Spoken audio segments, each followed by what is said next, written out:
할렐루야. 여러분, 진정한 기독교를 제외한 동양과 서양에 있는 모든 종교의 목적은요, 자신의 소원을 이루는 것입니다. 그렇기 때문에 여러분, 자기의 지능과 환경과 성품으로 열심히 노력하고 그만큼을 자기 인생으로 인정하면서 살아가는 사람들에게는요, 소원을 이루어준다는 종교가 사실은 허황된 욕심이지요. 욕심에 사로잡혀서 종교 행위에 매달리는 것이 사실은 어리석어 보이는 겁니다. 여러분, 종교를 한번 생각해 보세요. 사실 욕심이 없으면 굳이 종교의 필요를 느끼지 않는 게 정상이죠. 정상입니다. 한번 나면 죽는 것, 이것이 인간이 정해진 운명이다 라고 생각하는 사람들에게는요, 굳이 종교에 매달려서 이 세상에 오래 살려고 애쓴다는 거, 잘 살려고 한다는 거 부질없어 보입니다. 여러분, 나이 들면 힘이 없어지고 몸의 기능이 떨어지는 건 당연합니다, 여러분. 제가 거의 매일 나가서 이렇게 한 5km 정도를 달리고 이렇게 걷고 그렇게 합니다.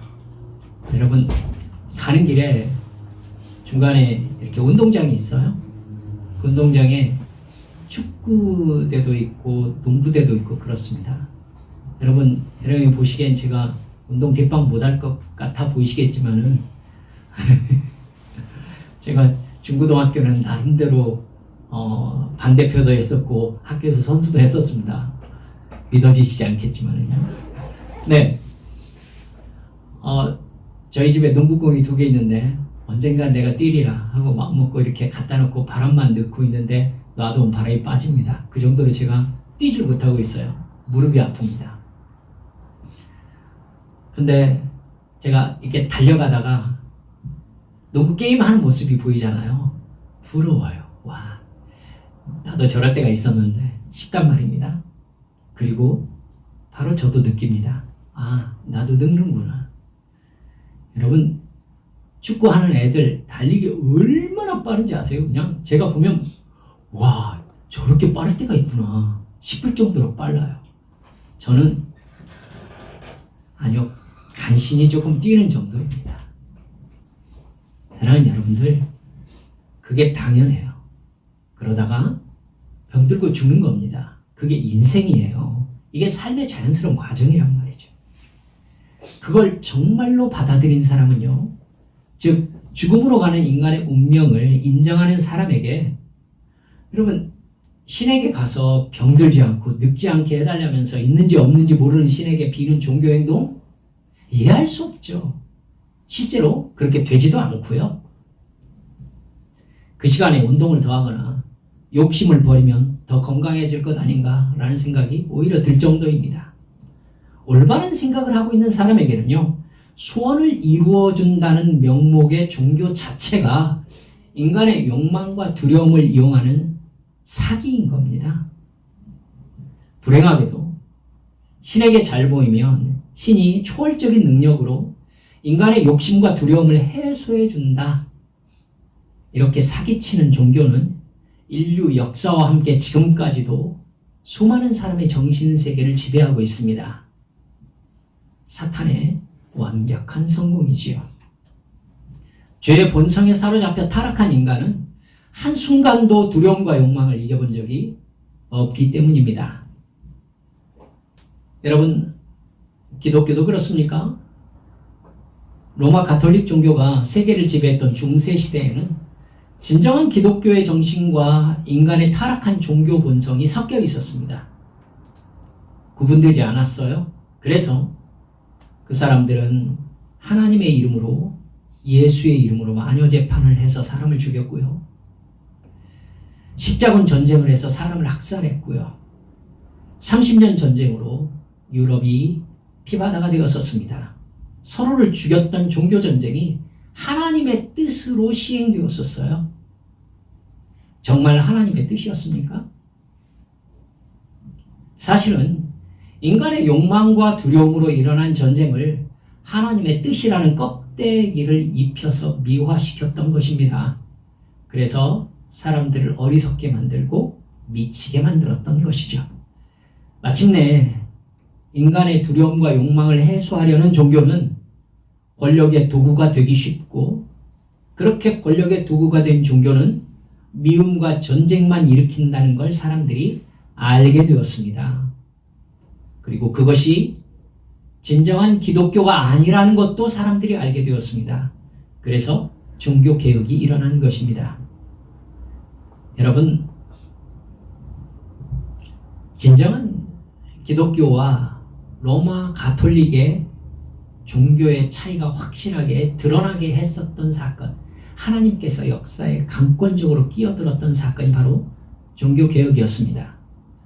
여러분, 로마 가톨릭 종교는 사실 진정한 기독교와는 아무 상관이 없는 종교라는 게 드러난 사건이죠. 성경으로 돌아가자는 종교개혁은 진정한 기독교란 소원을 이루어주는 종교가 아니라는 걸 만천하에 드러냈습니다.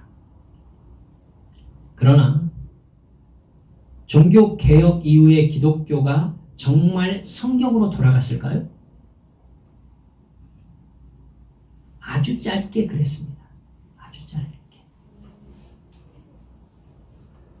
놀랍게도 사탄은 어떻게 역사했느냐면 기독교에 대한 호감과 진정한 기독교 정신이 드러나는 것을 어떻게 막았느냐면 로마 종교의 타락으로 인해서 온 세상 사람들이 기독교를 혐오하게 되는 분위기로 만들었어요.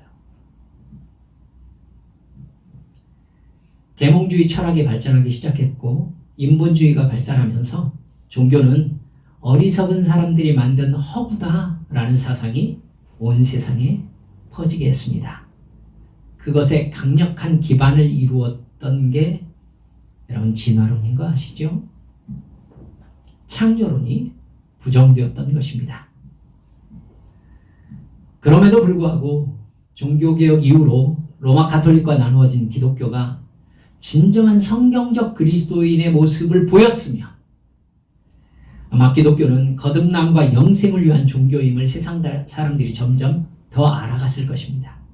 그런데 종교개혁 이후로도 기독교는 인간의 욕망과 두려움의 도구가 되어서 소원을 이루는 종교로 타락했습니다.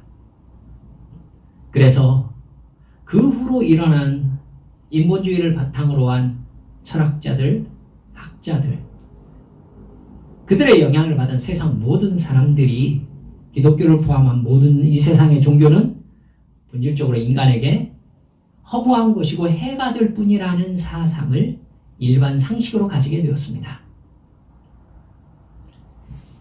그래서 이 세상에서 역사와 철학을 공부한 사람들 대부분 기독교에 대해서 아주 부정적인 견해를 밝힙니다.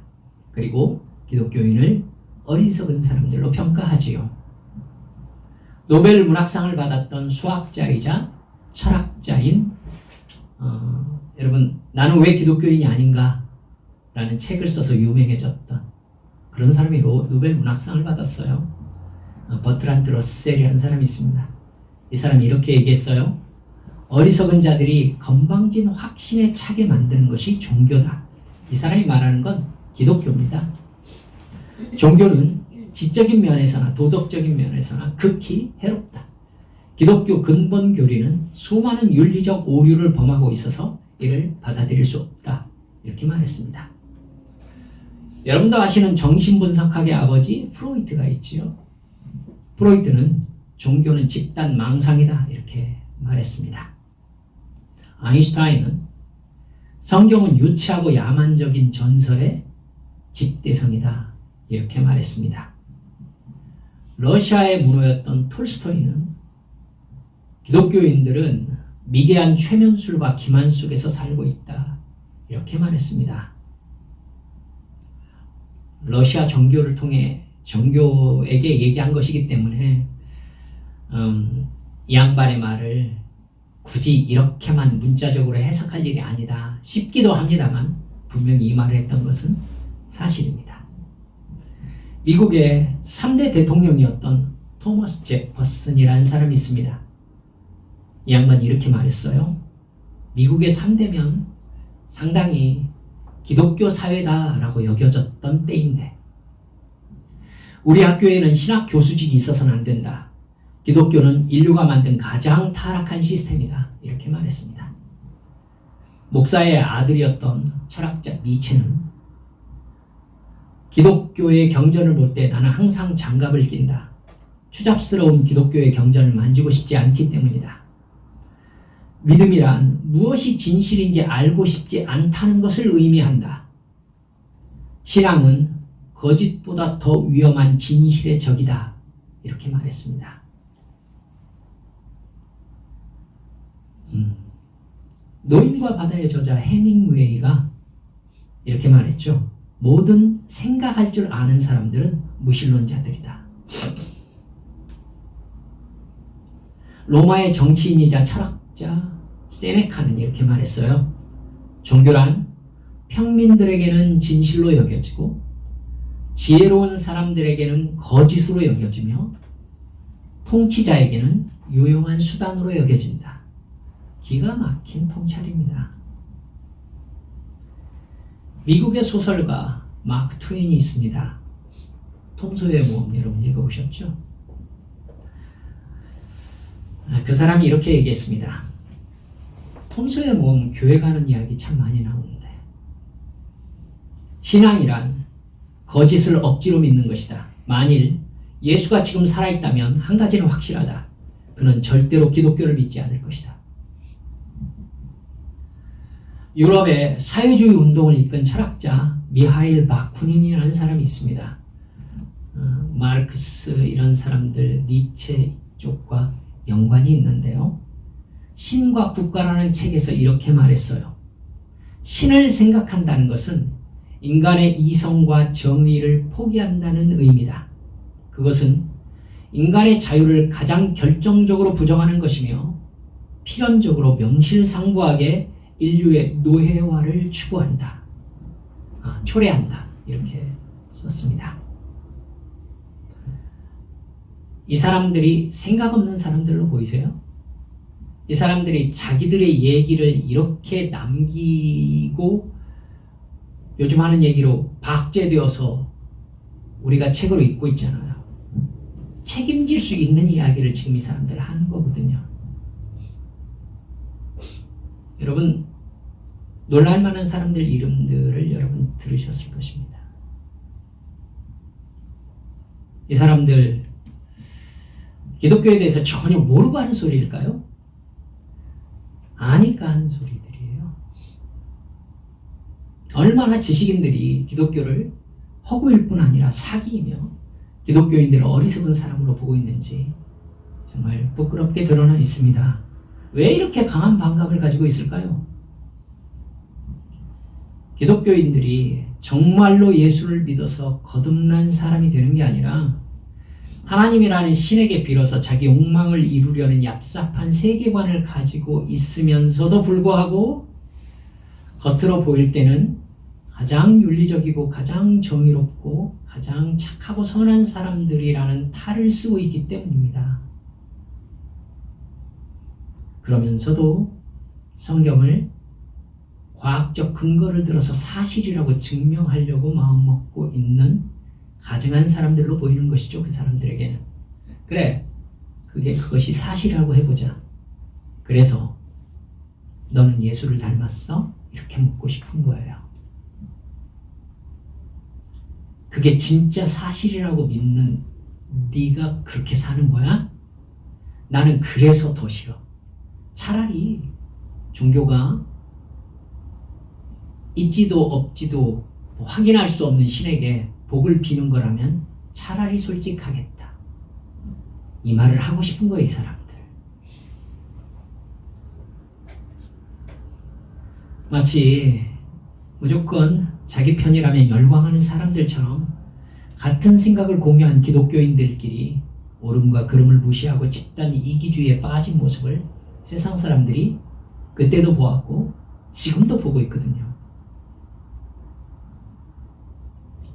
기독교를 비판한 사람들이 말한 모습 그대로를 지금 한국 기독교, 한국 교회도 보여주고 있어요. 그런 사람들에게 무엇이 진실인지는 크게 중요하지 않죠. 그저 나에게 유익이 되는 것이면 무엇이든 괜찮습니다. 어차피 목적은 거룩이나 정결이나 하나님을 사랑하는 데 있지 않습니다. 죄나 의에 대한 관심 없습니다. 있으면 이만큼 교회에 나가서 기도하며 예배하는 목적이 현실적인 이익, 돈이기 때문입니다. 그렇게 소원을 비는 어리석은 종교를 가진 사람들은 신을 자기 편으로 만들기 위해서 최선을 다합니다. 소위 간절함을 가장 중요한 종교적 미덕으로 생각하는 것이죠. 최선을 다해 노력한 결과를 담담히 자기 것으로 받아들이는 것이 옳음에도 불구하고 신의 힘을 빌려서 더 갖고자 하는 욕심을 내기 때문에 교회에 간다 라는 모습을 보여줍니다. 여러분, 자기가 잘못된 생각을 하고 있다는 것 그 사람들도 알아요. 우리 그 사람들이라고 합시다.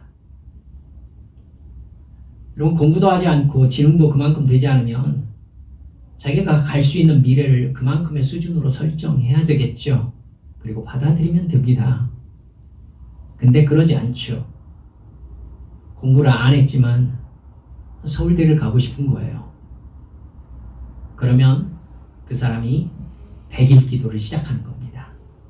그리고 교회는 그 욕망을 이용해서 어머니 기도회를 시작하는 거죠. 수능 한 달 전부터. 그게 옳아요? 허황된 욕심이죠.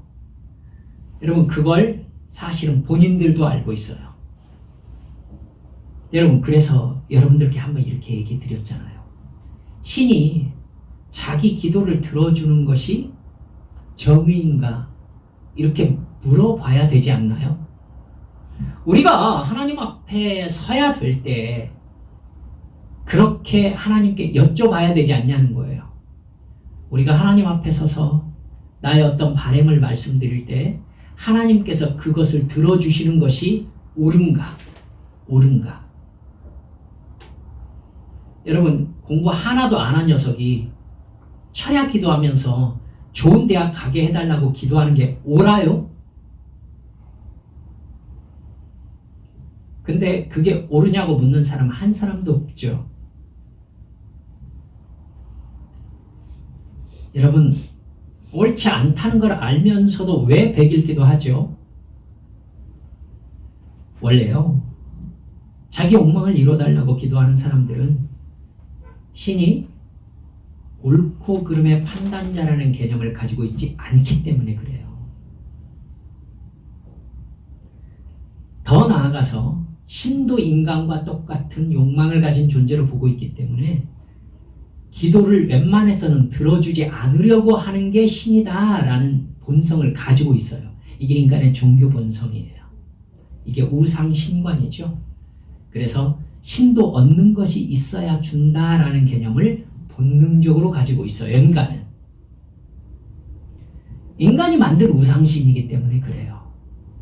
문제는 하나님도 그런 신으로 안다는 것이죠. 그래서 어떻게 해서든지 옳음이 아닌 다른 방법으로 신을 설득하려고 하니까 마음에 들려고 하는 거예요. 100일 기도, 철야 기도, 작정 기도, 일천번제. 죄송합니다. 어머니 기도에 모두 다 그런 것은 아니라고 말씀하시고 싶을지 모르겠습니다만 대단히 많은 비중이 잘못된 욕망을 토대로 자리 잡힌 시스템이죠. 제가 너무 세상 얘기로 까나요? 즉, 종교가 가진 대부분의 시스템은 부당한 이익을 얻기 위한 방법인 거예요. 여러분, 부당한 이익을 얻는 것이 세상 법에서는 고속감입니다. 그렇죠? 근데 하나님은 그걸 들어줄 것으로 생각해요. 기독교인들이. 그러니까 신을 대하는 태도, 간절함이 종교에서 굉장히 중요한 부분으로 부상해 있는 겁니다. 그러나 여러분, 성경이 그렇게 말씀하고 있습니까? 하나님이 그런 신이십니까? 신명기를 읽으셨으니까 아실 것입니다. 하나님께서는 신명기 내내 이스라엘 백성들에게 하나님의 법칙을 반복하고 계시거든요. 하나님이 주신 말씀을 신실하게 순종하면 건강과 부유함과 강함과 평안과 행복함을 주시겠다 약속하셨습니다. 누구도 나를 억울하게 해치지 못하게 지켜주시겠다 말씀하셨습니다. 모든 육체적인 복과 정신적인 복을 부어주시겠다 말씀하셨습니다. 반대로 순종하지 않으면 대적이 생길 뿐만 아니라 늘 대적에게 패배할 것이며 건강을 잃고 약해질 것이며 늘 불안과 고통 속에서 살게 될 것이고 늘 도망다니는 비참한 인생을 살게 될 것이다 말씀하셨습니다. 너무나 분명한 말씀이었죠. 그 말씀을 읽는 동안 하나님께서 네가 얼마나 간절히 나에게 꿇어 엎드려서 달라고 하는지 분위기를 봐서 너에게 주는 정도를 조절하겠다, 이런 분위기 느껴보신 적 있습니까? 단 한 군데도 없습니다. 즉 간절함을 문제 삼은 하나님의 말씀은 없어요. 간절한 기도 하나님이 듣고 덜 간절한데 이러시겠다고 하신 적이 없다고요. 주님께서 주시는 복을 누리는 방법은 간절히 달라고 하는 게 아니었어요. 하나님의 말씀에 순종하며 최선을 다해 그 말씀을 따르면 약속하신 대로, 이미 약속이 있어요. 이미 이 법칙이 밝혀져 있다고요. 약속하신 대로 하나님의 자녀임의 백성인 나에게 하나님의 복이 부어지는 게 당연하다. 이게 성경 말씀이거든요. 즉 기독교는 소원을 간절히 비는 종교가 아니라는 것을 성경에서 정확하게 말씀하고 계시는 겁니다. 이게 다른 세상의 모든 종교와 진정한 기독교의 명확하게 다른 점입니다. 성경에서 하나님을 만난 사람들은 모두 다 그들의 필요에 의해서 그들이 하나님을 찾은 게 아니라 하나님께서 그들에게 먼저 찾아가셨어요. 언제나 하나님이 먼저 말씀하셨고 인간이 할 일은 복을 달라고 비는 게 아니라 순종이었습니다. 그렇기 때문에 하나님과의 관계는 나에게 주신 사명 속에서 맺어진다고 말씀드린 것입니다. 하나님의 말씀 그리고 순종, 즉 사명과 순종이 짝인 것이죠. 하나님께 드리는 기도는 그렇기 때문에 사명이 있어야만 가능하죠. 여러분, 하나님과 나와의 관계에서 나에게 주신 하나님이 하라고 말씀하신 그 무엇이 없으면 무슨 기도를 할 거예요?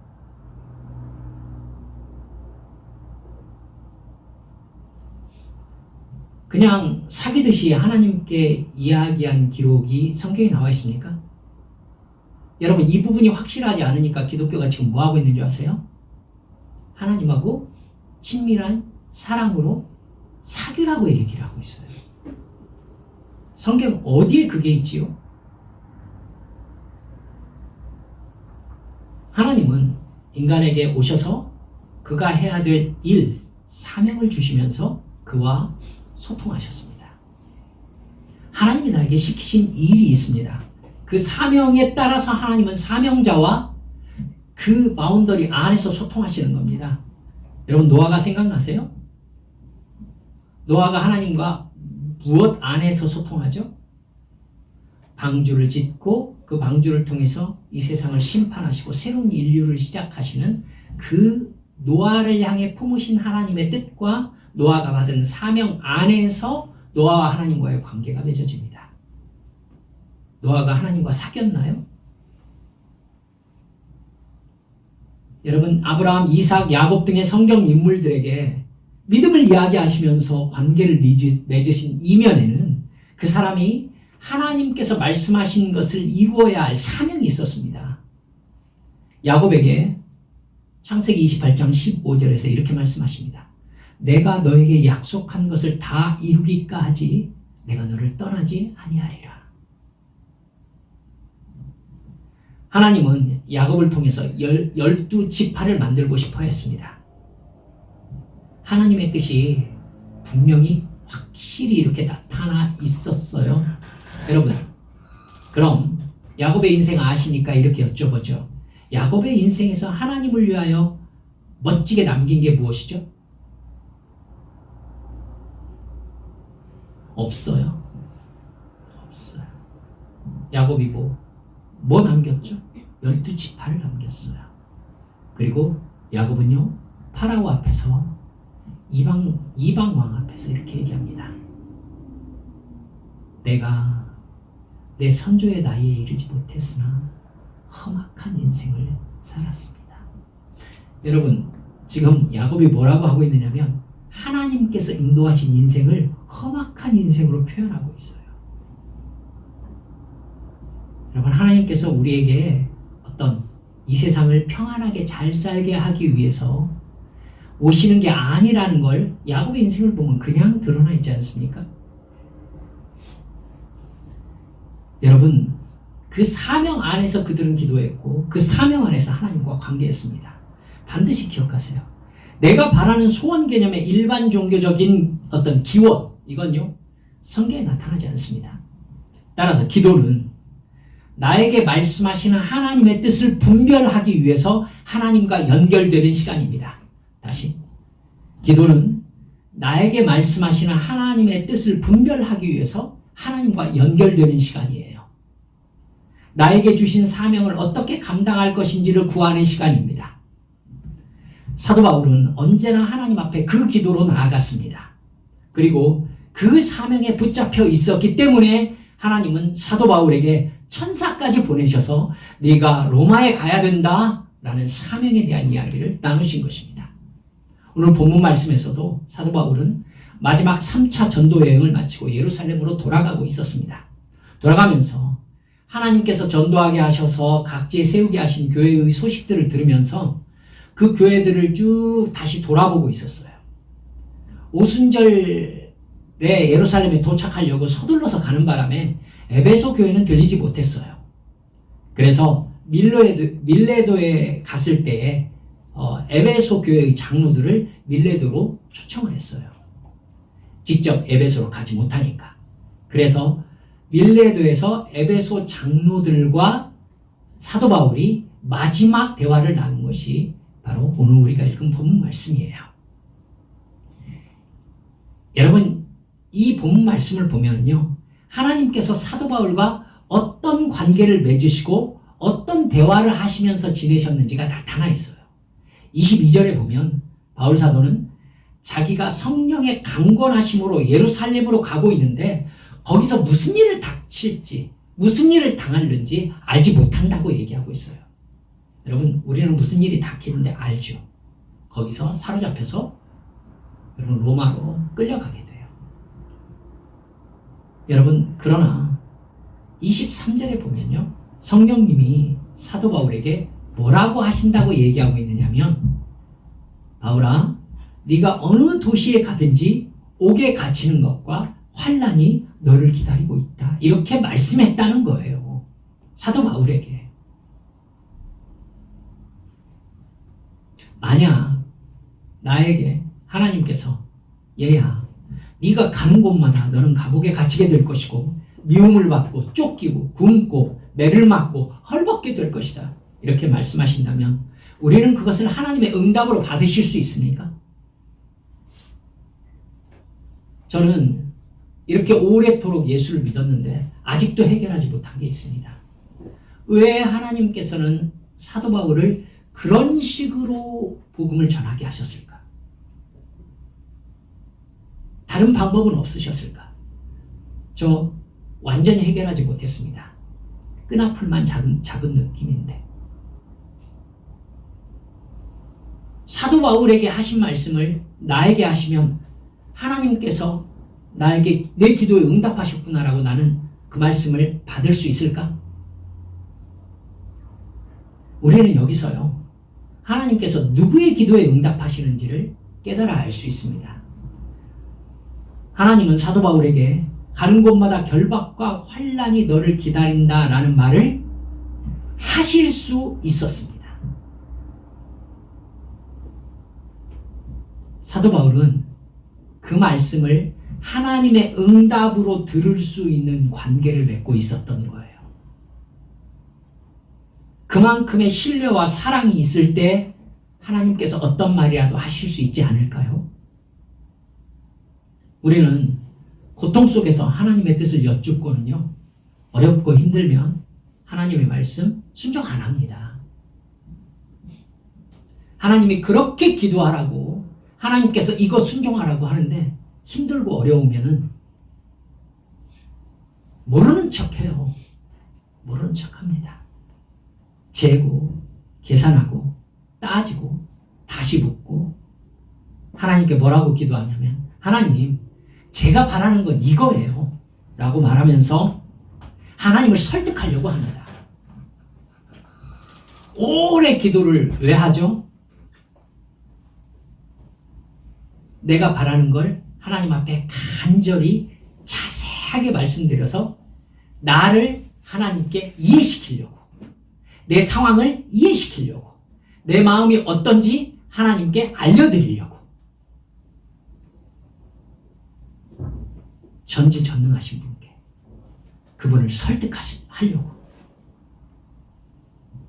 여러분, 그렇기 때문에 하나님께서 응답하실 수 없는 겁니다.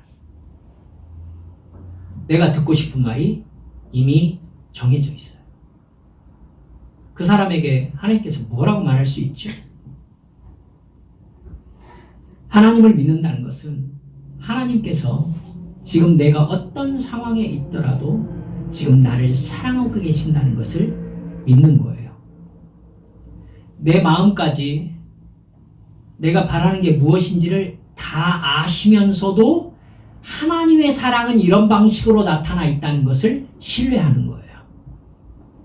나에게 가장 좋은 것으로 주고 계신 결과가 지금 이 순간의 내 모습인 것을 진정으로 믿는 거예요.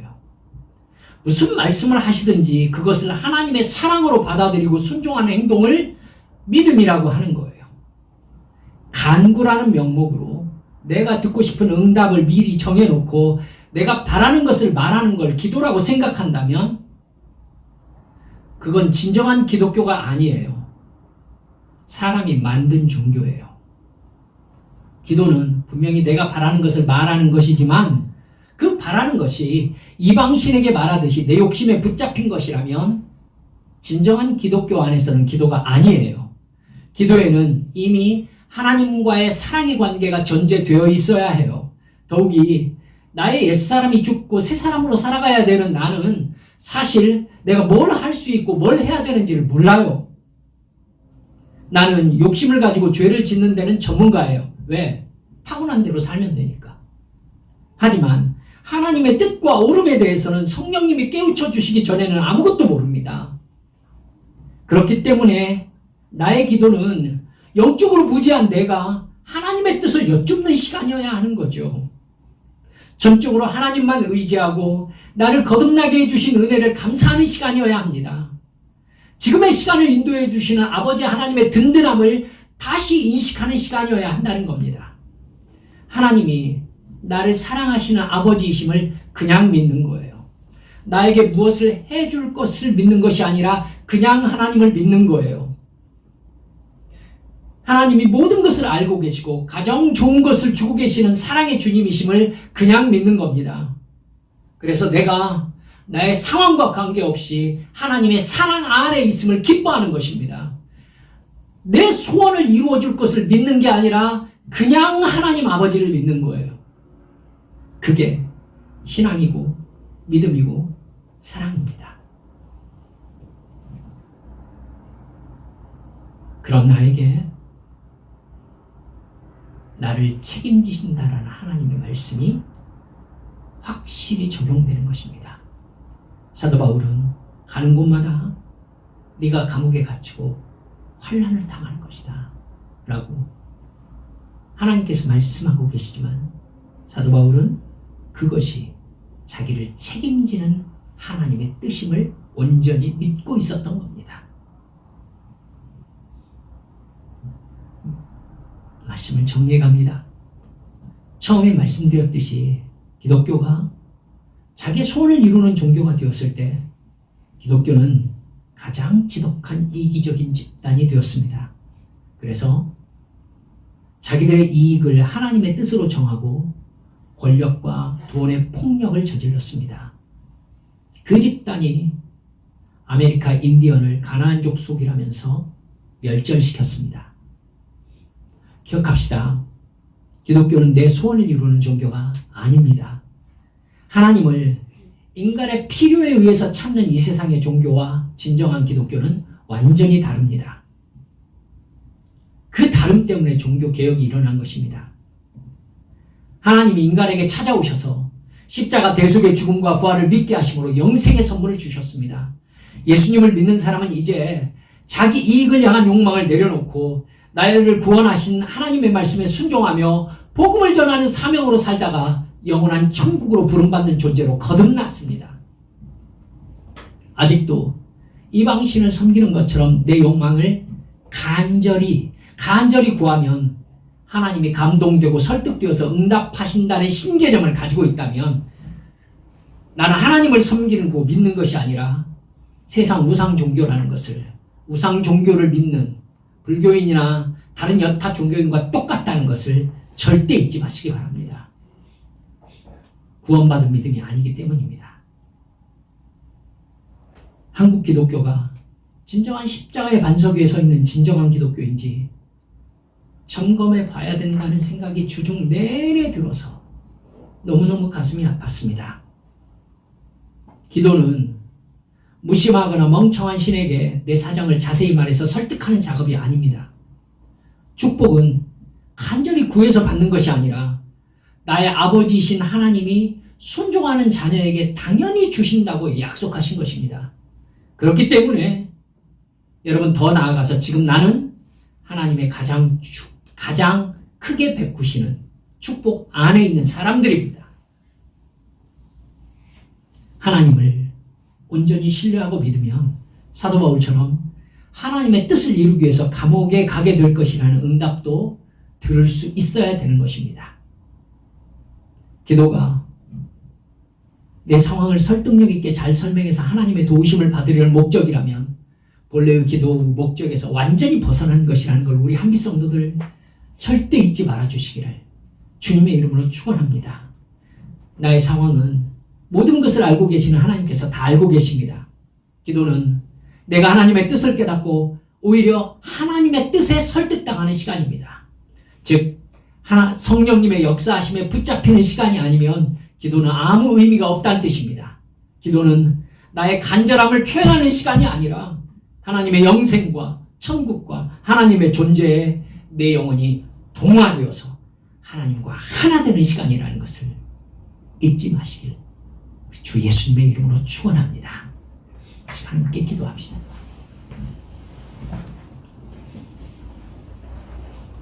사랑합니다. 한빛 성도 여러분들, 말씀을 준비하고 주께서 주시는 말씀을 전하려고 이렇게 앞에 서면서 두 가지 마음이 있었습니다. 우리 한빛 성도들 참 고생하신다. 또 하나, 그래도 하나님께서 부족한 목사에게 주신 말씀 가감없이 전하게 해주셔서 참 감사하다. 사랑하는 여러분들, 올바로 기도합시다. 올바로 예배합시다. 올바로 예수 믿읍시다. 올바로 신앙생활합시다. 그 사람만 천국 갑니다. 예수님께서 십자가에서 죽으실 정도의 구원이었는데 그게 대충이 통하는 세상이겠습니까? 주여, 저를 다시 거듭나게 하옵소서. 저를 용서하옵소서. 올바로 예수 믿게 해주옵소서. 이 시간 주님 앞에 함께 통성으로 기도하시겠습니다.